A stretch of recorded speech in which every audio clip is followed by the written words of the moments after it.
Hey, this video is aimed at the non-professional guy or gal working at home on your own project. Need to replace a body panel like this one. Let me show you all of the steps. Now this is applicable whether it's a roof skin, quarter panel, back panel. All the steps are pretty much the same, so let's get into it. 54 Chevy truck. A lot of damage. Yes, pretty good collision on this one. Not a great repair. And even along the backside, pretty much the whole backside is full of body filler. Well, we need to replace this panel because we don't want to build a really nice build over top of this. And the damage even extends inside. You can see how far over the striker is. Need to address that. And the way we're going to do that is we are going to install this brand new replacement panel.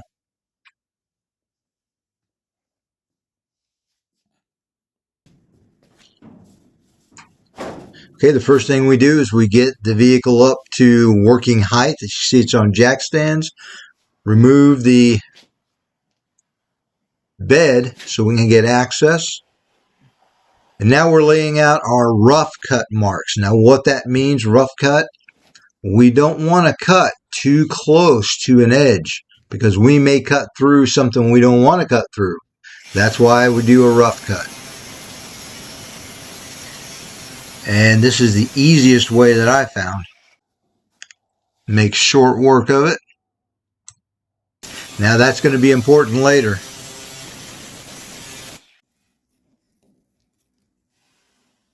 A lot of body filler in this back panel. We don't want to use the cutoff wheel. Going to make a huge mess. So we're going to use a Sawzall. Yeah, we don't want a bunch of stuff in the air. We're breathing.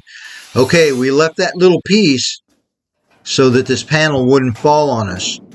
So we can let it down when we want to. And the main thing is just to work slow, use a little forethought. We've got this panel out now. Shot of the interior. Yeah, there's a little bit of surface rust. Well, we're going to address that too. And always make note of the braces, the position. If need be, mark them. We're going to replace those also. Now, if we had cut to the edge, yeah, we would have cut into this brace that's inside. That's why we do a rough cut. Okay, now this is 80 grit on a little mini DA here.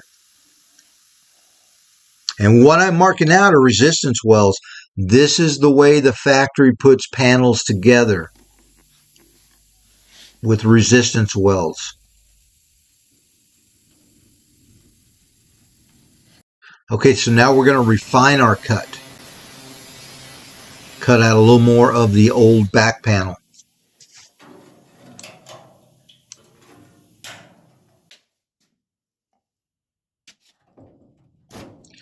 Now you can drill these out if you have access to a air hammer with this type of chisel bit. Man, you can work it around there and you can make really quick work. There's a big issue with drilling holes through there because if you drill holes where all of those resistance welds are, well, when you go to put the new panel on, we're going to be plug welding. Well, you'll probably line up a hole with a hole. That's a problem. And that's what it looks like. You see the little divots?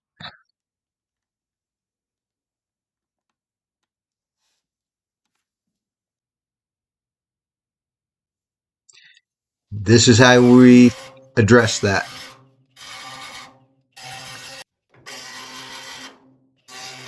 We can just knock off the very tops of that weld nugget to flush, and we'll be good to go.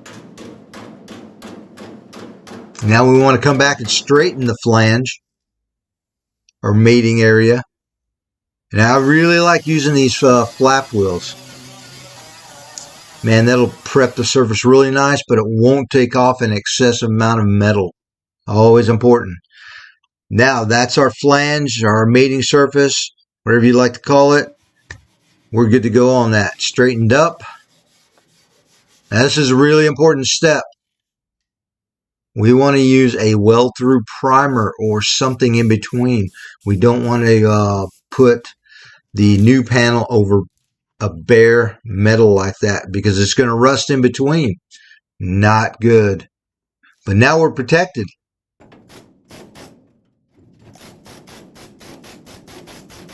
And it's like I mentioned, man, I always separate body panels with an air hammer. You can drill those out if you like. The resistance welds, there's nothing wrong with that. I've done that a lot. But I really prefer the air hammer. It makes short work of it. And it can go wrong, so you have to pay attention. Because you can rip the metal really easily. Okay, like I mentioned, we're going to be replacing those braces. And I'm sanding off this inside panel to reveal exactly where the resistance welds are. Now, in this case, well, there's a lot of them. Probably more than there should be. In this case, we can't use an air hammer. So, we're going to be drilling them out. And this is how you do it. And we wouldn't want to take a chance on really tearing that panel up with the air hammer. It can be pretty violent.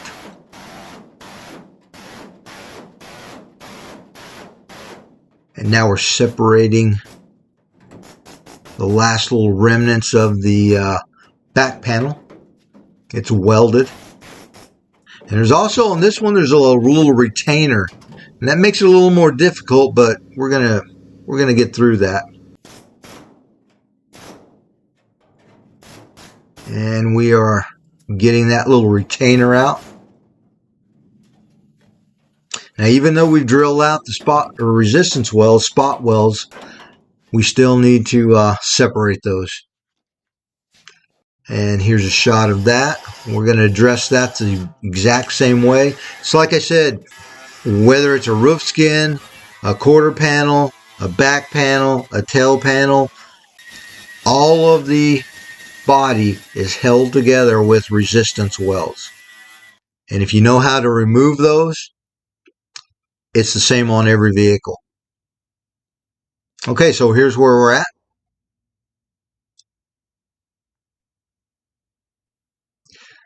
Okay, so we're going to use POR 15. Now you can use any encapsulator you like. We're going to brush that on. Now on this edge, we're going to be welding on that edge, plug welding, so we use the weld-through primer. But for the rest of it, I've already coated it in POR 15. And now we are prepping our back panel. Now this is a hole punch, and we're going to be plug welding. We're going to try to mimic the factory welds here, the factory resistance welds in appearance. And you just want to evenly space those out. And this is what's going to hold the back panel on. And resist the urge to do too much. You can actually count how many resistance welds are from the factory, and then you can mimic that. Okay, so let's get this thing in position.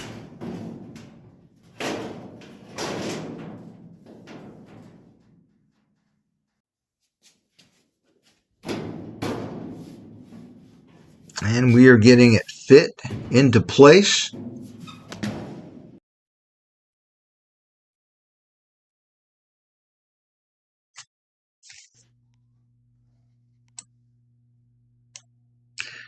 Now these are the plug weld holes we're going to be welding through. It's kind of difficult to get up in there, but here's a quick view of the weld process on that. And we're installing that retainer. Okay, now we have to align the doors with this back panel. You can see I have some movement. And we're using these screws to kind of set that in place when we get the correct gap. Then we'll put a few more screws. You can see we have our holes that we punched. We're going to weld through those for a plug weld. We have the door set, the gap where we want it. That's good to go. Nice parallel line. And using the screws, you can always adjust.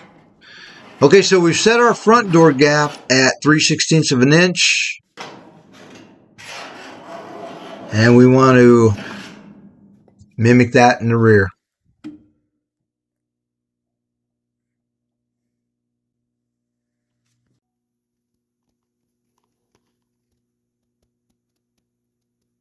Okay, final shot.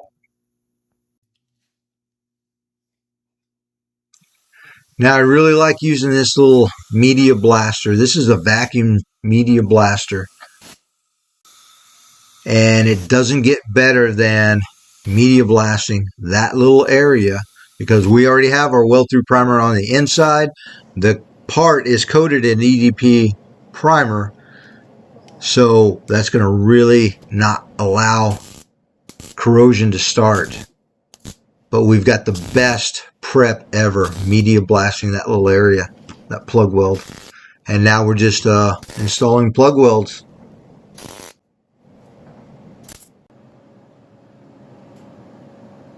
And that's a finished plug weld. Now if you have your machine set right, the prep is done correctly, you can make them really nice and flat. We're going to come back, just knock the very tops off. And carefully, with a flat disc, just smooth that out. We don't want to get aggressive and grind the metal too thin. That is always a problem. Always keep that in mind. Take off the least amount of material. There it is. Okay, so we're going to prep that. And just put a really light coat, just enough so that it doesn't rust, of a filler primer, or you can use the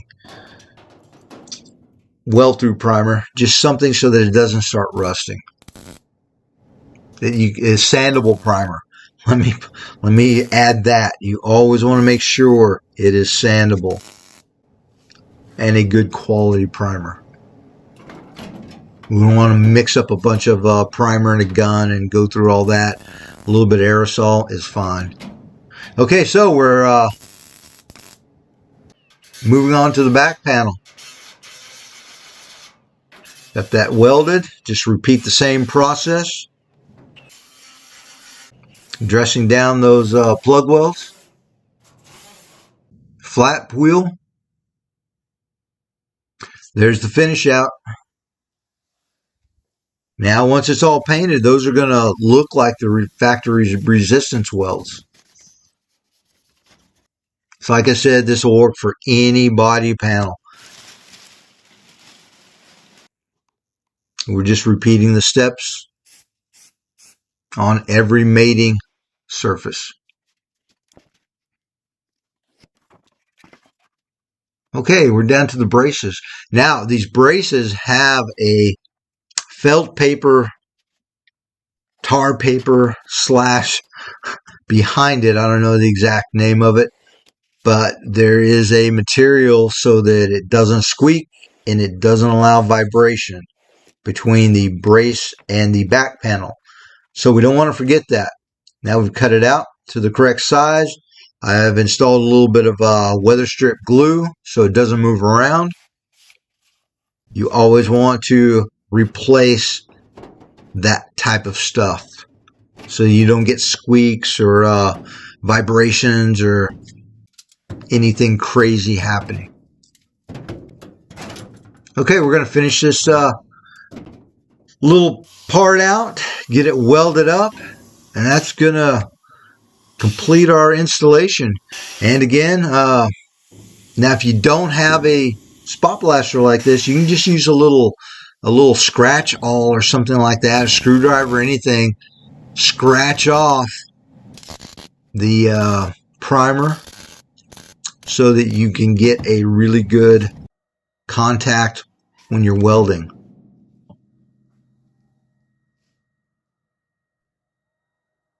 And there it is, finished out. I hope this helps, like I said, the non-professional guy or gal working on your own project in your garage. This is how it's done.